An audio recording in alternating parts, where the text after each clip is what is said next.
છોટાઉદેપુર જિલ્લાના નસવાડી તાલુકાના ધારસિમેલ જૂથ ગ્રામ પંચાયતમાં ઇન્ટરનેટ સેવા ચાલતી ન હોવાથી 7,000 જેટલા લોકો રેશન કાર્ડ કેવાયસી કરવા માટે જન્મ મરણના દાખલા માટે ગ્રામ પંચાયતના કોમ્પ્યુટર વિલેજ ઓપરેટર આ તમામ લોકોને ડુંગર ઉપર ચડીને લેપટોપના સહારે ઓનલાઈન કામગીરી કરવા મજબૂર બન્યા છે। નજીકના ગામમાં ખાનગી કંપનીનું મોબાઈલ ટાવર આવેલું છે, પરંતુ નેટવર્ક આવે છે પરંતુ ઇન્ટરનેટ સેવા મળતી નથી, જેનો ભોગ ગ્રામજનો બની રહ્યા છે। ઇન્ટરનેટની સુવિધા મળે એ માટે ખાનગી કંપનીના નેટવર્કના અધિકારીઓ લેખિત અને મૌખિકમાં રજૂઆતો કરી છે, પરંતુ સરપંચની રજૂઆત પણ ખાનગી કંપનીના નેટવર્કના અધિકારીઓ સાંભળતા નથી। જ્યારે કોમ્પ્યુટર વિલેજ ઓપરેટર જોડે લોકો વારંવાર ઝઘડા પણ કરી રહ્યા છે। સમયસર લોકો કામગીરી કરવા માટે આગ્રહ રાખે છે, પરંતુ ઇન્ટરનેટની સમસ્યાના કારણે લોકોના કામ થતા નથી। જ્યારે કોમ્પ્યુટર વિલેજ ઓપરેટરના જણાવ્યા મુજબ મોટી ગ્રામ પંચાયત છે, 6 ગામોના લોકો કામ અર્થે પંચાયત કચેરી ઉપર આવે છે, પરંતુ ઇન્ટરનેટ સેવાના અભાવે કોઈ પણ સરકારી વેબસાઇટ ચાલી શકતી નથી। તેના કારણે લોકોના કામો થઈ શકતા નથી। ત્યારે હવે મારે ડુંગર ઉપર લેપટોપ લઈને જઈને કામ કરવું પડે છે, તો પણ અમુક જ લોકોના કામ થાય છે, બીજા લોકોના કામ બાકી રહી જતા હોય છે। જ્યારે અમારી ગ્રામ પંચાયતને ઇન્ટરનેટ સેવા મળે એ માટે તંત્રે પ્રયાસ કરવા જોઈએ। જ્યારે મોબાઈલમાં વાત કરવા માટે નેટવર્ક આપે છે, પરંતુ ઇન્ટરનેટ સેવા ચાલતી નથી।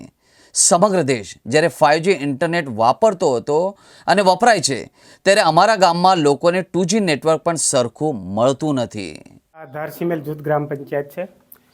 પંચાયત પર કેવાયસી કરવા માટે લોકો આવે છે અહીંયા, પણ જે કેવાયસી કરવા આવે છે ત્યારે નેટવર્ક ચાલતું નથી અને કેવાયસી કરવા માટે લોકો બીજા ગામ જાય છે, એકરો ચડવું પડે છે કેવાયસી કરવા માટે। એટલે મારે એવું કહેવું છે કે જો ધારસિમેલ ગામની અંદર નેટ જ નથી ચાલતું તો નેટ ચાલે એવું સરકાર કરી આપે તો સારું। રોડ પર જ્યારે કુંબેટા છે, કેવડી છે, એ બાજુ લઈ જવું પડે, કવરેજમાં લઈ જવું પડે, પછી કેવાયસી થાય છે।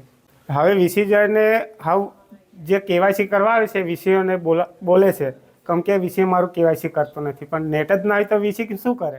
કામ છે ને અમે બધા કેવાયસી કરવા માટે આવ્યા છે ને નેટવર્ક ના હોવાથી અમારું કેવાયસી થતું નથી। એવું નહીં કે બીસી કામ નહીં કરતો, બીસી કામ કરે છે, પરંતુ ટાવર નહીં તો અંગૂઠો પડતો નથી ને એના માટે અમારે ઊંચા ઊંચા ડુંગરે કાં તો 2-4 કિલોમીટર આગળ જઈને કામગીરી કરવું પડે છે। 8-9 મહિના થઈ ગયા નેટવર્કના, પણ કોલિંગ એટલું થાય છે, નેટ ચાલતું નહીં। અહીંયા નજીકમાં ટાવર પણ ઊભું કરવામાં આવ્યું છે। હા, નજીક પાછળના ટેકરા ઉપર જ ટાવર છે, પરંતુ અહીંયા આવતું નહીં નેટવર્ક। અમારે ધારસિમેલ જૂથ ગ્રામ પંચાયતમાં 6 ગામ આવેલા છે। 6 ગામની અંદર 7,000ની આસપાસ વસ્તી છે। એમાં દરેક ગામમાંથી અમુક લાભાર્થીઓ કોઈ બી કામ માટે પંચાયત ઓફિસ પર આવતા હોય ત્યારે ધારસિમેલના જે અમારા વીસી છે એ આવે છે, ઓફિસે બેસે છે, પણ નેટના અભાવે અહીંયા કામ થતું નથી અને આજ કામ કરવા માટે 10થી 15 કિલોમીટર જવું પડે છે અમારા લોકોને। તો એમાં અમારા ઊંડાણ વિસ્તારના ગામોમાં જે તે લાભાર્થીઓ અભણ હોવાથી વીસીને પણ ગાળો બોલતા હોય છે, તલાટી સરપંચોને પણ ગાળો બોલીને જાય છે।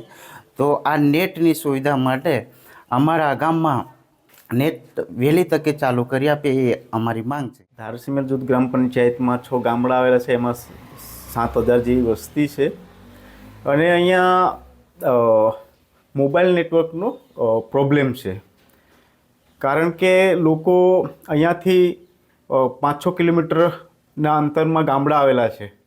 તો જેવું કે ઈ કેવાયસી હોય કે પછી જન્મ મરણનો દાખલો હોય કે આવકનો દાખલો હોય કે રેશન કાર્ડમાં નામ કમી, સુધારો, ઉમેરો, એના માટે લોકો આવતા હોય છે, પણ નેટના પ્રોબ્લેમના લીધે લોકોને બહુ મુશ્કેલી વેઠવી પડે છે।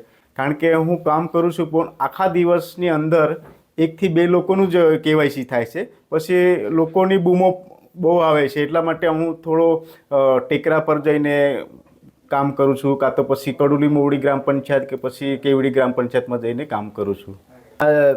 જે પાછળના ડુંગર પર જે તલાવ ગામ આવેલું છે ત્યાં જીઓનું ટાવર છે, પણ ત્યાં કુંડા બાજુ ને એ બાજુ નેટ ચાલે છે, પણ અમારા ધારસિમેલ ગ્રામ પંચાયતમાં જ નથી આવતું, ધારસિમેલ આખા ગામમાં જ નથી આવતું। અને અમે લેખિતમાં જીઓ કંપનીને અમે લેખિતમાં ગ્રામ પંચાયતના લેટર પેડ પર અમે રજૂઆત કરેલી છે।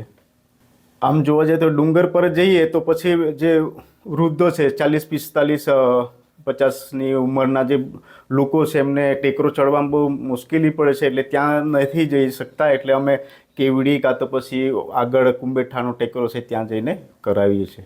લોકોને સાથે લઈ જાઓ. હા, લોકોને સાથે લઈ જઈએ.